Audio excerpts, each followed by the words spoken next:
On today's show, we get to the printer and build an Anycubic Predator. Stay tuned.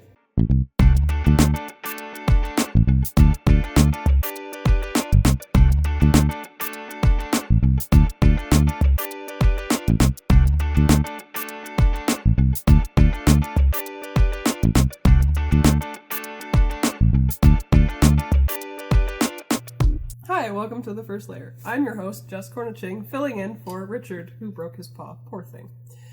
Today we are going to be building this Predator Delta Printer. So let's get into it. What's in the box? As you can see here, maybe, there are your base and the top. So I'm going to take everything out of the box and we'll put it on the table for you to see what's going on in here. So in the box, as you can see, there's lots of fun things happening here. We have the extruder and the extruder motors, as well as the usual things like your USB cable, your scraper, power cord, spool holder bracket, and tools. Lots of fun things in here, as well as all the parts. The top, the bottom, and the rails. So this printer really couldn't be easier to put together. You've got your 3 rails here, and you just have to first screw them into the top of the printer. Easily enough, you just take your rail with the motor on it, plug it in carefully. This thing is very, very large. And then you just pop that bad boy in here. I think I just hit our microphone.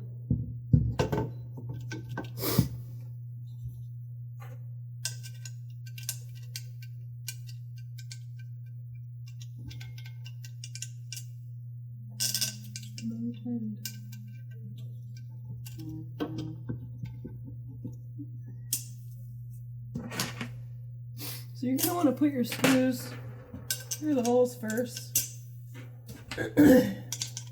since they're indented inside, so they don't quite reach just by trying to hand screw them in there.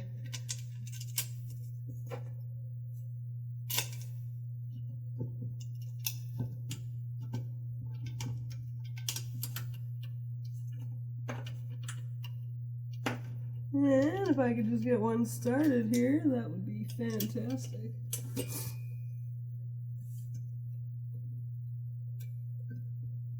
So now that I have one rail installed, I'm going to just install the other rails off of the camera so that we're not standing here watching me struggle to get it in the hole. So now it's time for putting on the heated bed, which is right here. I am just going to do it off camera again because we are running out of space. As you can see, this thing is very tall. But same standard procedure as putting on the rails to the top part. Just there's this little hole here. You just want to make sure that that's lined up. There's a little plug in here for the wires, which you can't see because it's blocked. But always make sure that that hole lines up with that plug-in. Okay, so next, now that we have the whole body assembled, as you can see, and sorry you can't really see me.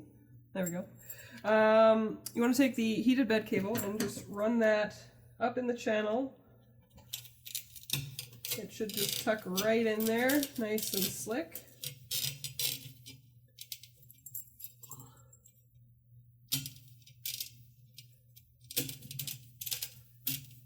That is a terrible sound. I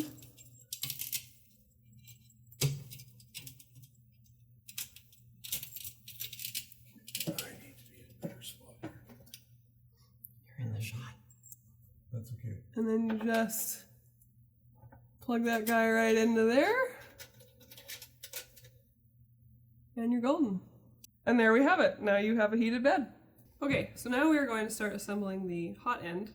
And there is a little bag with some brass grommets in it and little screws. So you want to start first by putting the grommet on the screw. And then the important thing to note is that when you are putting these on those rails, to make sure that they go on the wide part, as you can see right here, it will go like so.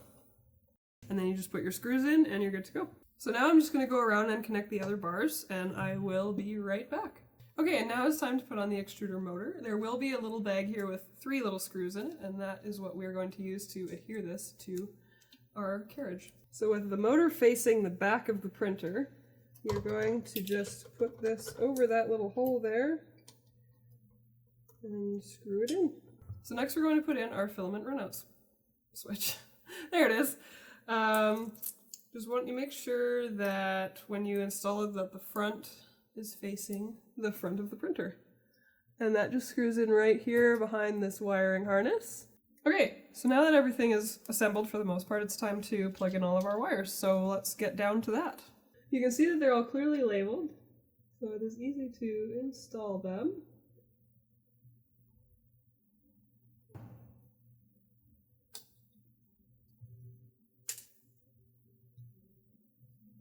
Hot end to hot end.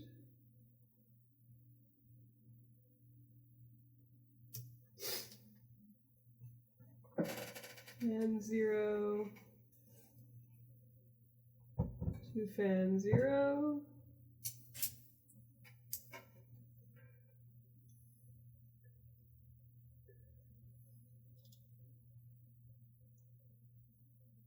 Wait a minute.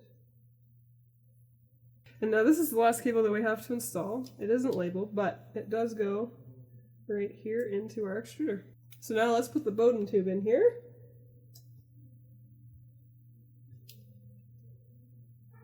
And there we have it. So the next thing to do is to make sure that your voltage is set to the right region. So it's just up here, it is behind a little grate, so just stick a screwdriver in there and just slide it over. The next step is to install the spool holder. It goes up here. It's pretty easy to do, so we're not going to do it on camera. It's pretty straightforward. Okay, so here is the menu and kind of what that looks like. So the first thing we're going to do is go to Tools, and we're going to press More, and we're going to press Level, and then we're going to press Probe. And it's going to tell us that it wants us to use a piece of A4 paper. In my case, I've got a little post-it note.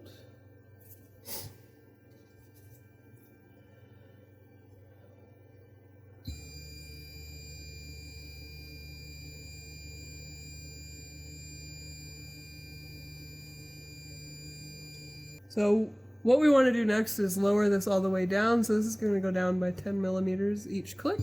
So we're going to just send it all the way down, 0.1 of a millimeter. And then we are going to go down until it just touches that paper. Okay, now that we've got some drag on our piece of paper, we're going to push the Z0 button. So the next step is you're going to want to push on the Z0. Okay, so when we get back to the very top of the home, we're going to take the little auto leveler right here. We're going to plug it into the printer. Okay, so we're going to take our wire and just plug that into the quick connect here. And then this thing is going to come around, and it has a little slot right here. That's where the magnet is. You're just going to pop that right there. And now that that's installed, we can press OK.